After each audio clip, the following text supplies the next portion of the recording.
wake up. This is essentially the Buddhist message to all of us. In fact, it is actually what the Buddhist teachings are. They're helping us achieve awakening and enlightenment inside Buddhism. But what does this actually mean? Well, let's take a step back to the Buddha's life. So when he was Siddhartha Gautama, and he was under what we now call the Bodhi tree, the tree of enlightenment, meditating, when he eventually was able to become awakened to the true nature of our world, the truth, he became an enlightened being, became enlightened. And we call him the Buddha because Buddha means an awakened teacher. So there's a few different concepts there, but it's all kind of central around the term Bodhi in Buddhism. So awakening and enlightenment, or awake and enlightened, they're all descending from Bodhi in our Western and English translations, and probably not the best translations from it, but it's what we're actually using. But it's really important to Buddhists in general because that's essentially what we want to achieve. We want to achieve Bodhi. Now, the Buddha, when he became the Buddha, right, he was living in his natural state that we can all also achieve, our natural state of nirvana is calm, cool. These fires of greed, anger, delusion, they're all gone. You're existing in your natural state. Buddha means an awakened teacher. But when he was asked, this is very interesting, when he was asked, like, are you a man? He would go, no. He's like, well, are you a god? He would say no, because, he was so radiant. He was an enlightened being, not like he was like, as a halo or glowing or anything else like that. But basically, you could just tell there was something different about him, right? Then they go, well, what are you then? And he went, I am Buddha. I am awake. Essentially what Buddha means. So all of us can be Buddha as well. We all have this inherent nature inside us, this capability, and he recognized that. And this was the reason he became the Buddha, because he actually thought about this, like, this is pretty challenging to actually achieve Buddha. But he just realized, I have to teach this because everyone, all sentient beings, are capable of achieving it as well. So that's really why we have Buddhism, this religion we have right now, because he set forth to teach it in our current era. So we have these terms, awakening and enlightenment.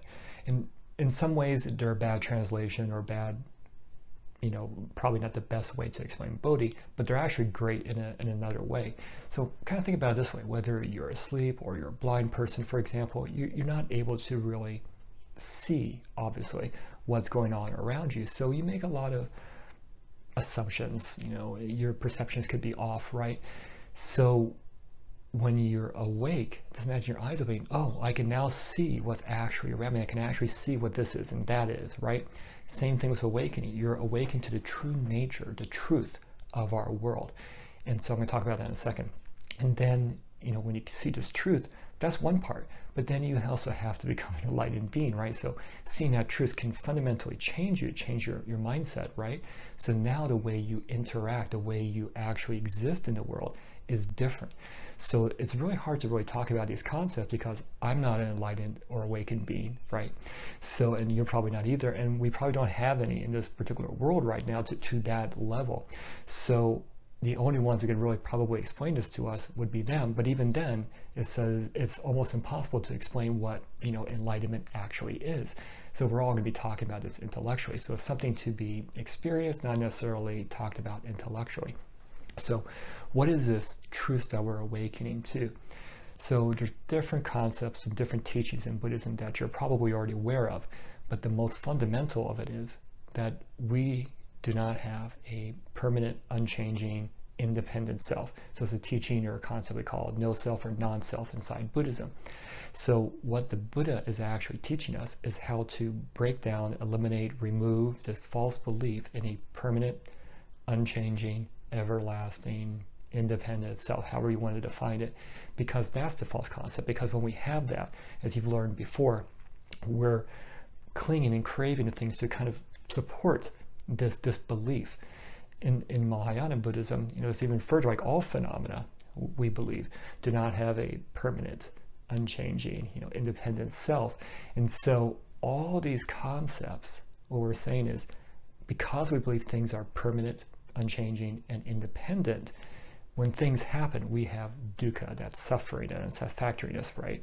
That's what's causing all that suffering in our lives, because we cling to that. Even though we know, like, we'll die or that thing will that maybe this car will no longer last forever, right? When it actually, we believe it'll last for a long time, so when it actually happens, it catches us off guard, and we react in different ways. We do clinging, craving to kind of support, to reassure, to make sure that we don't have these bad feelings that we don't like anymore.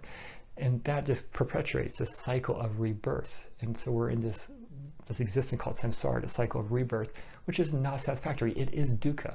So when we're talking about awakening and enlightenment, is to remove this belief in self.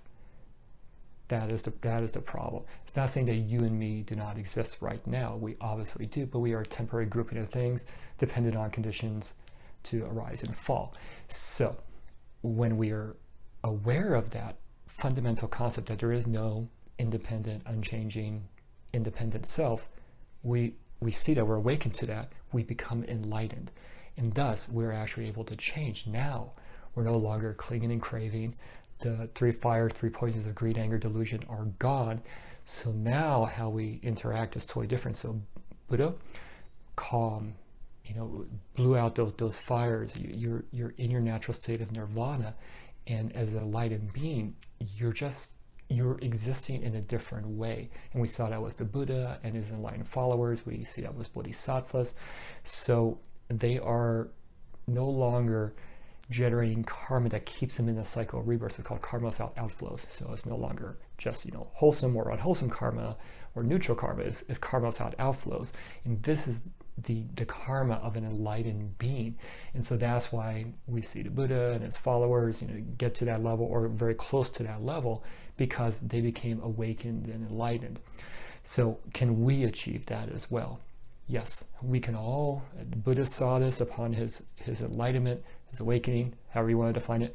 He saw that all sentient beings are capable of this. We're just so covered, if you will, or clouded by delusion that we can't see it. We're asleep, right? So we need to be awakened to the truth. And then when we recognize the truth, we understand the truth, we see the truth, we can become enlightened beings. So what does it mean for you and me as lay practitioners? So we might have, and this always goes for monastics as well, little sparks of enlightenment or awakening. So it may not just be like, bam, you're awakened or enlightened. Even the Buddha, there was decades of just him being an ordinary person, if you want to think about it that way, and countless lifetimes building up to this particular point. And he spent a long time meditating as well. So it was in years before that, trying different techniques. So he really was extremely devoted, to put it for lack of a better term, to becoming awakened, to finding the truth, to becoming an enlightened being. Now for us, daily lives, everything else, we're not probably going to be to that level.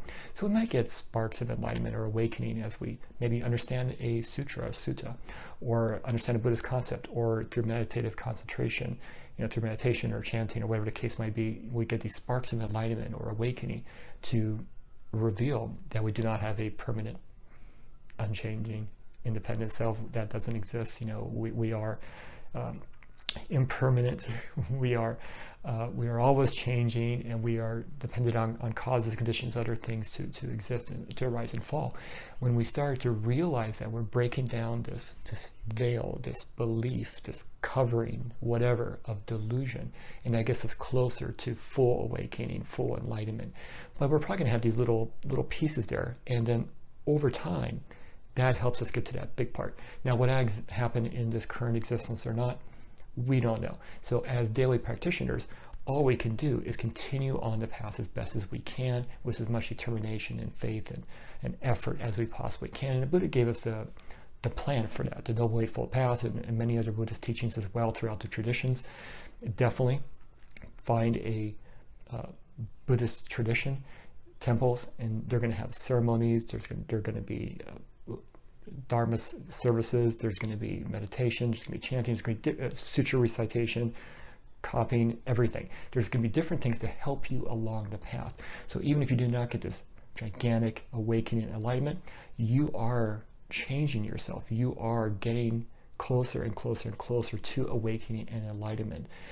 And if you think about it this way, this is revealing your true nature. So is this challenging? Is this tough? Yes. And if you think about it, we're so ingrained throughout all these countless lifetimes, this delusion, that it's like a cake covered, window, like with mud or dirt and grime, and you're trying to get it clean, right?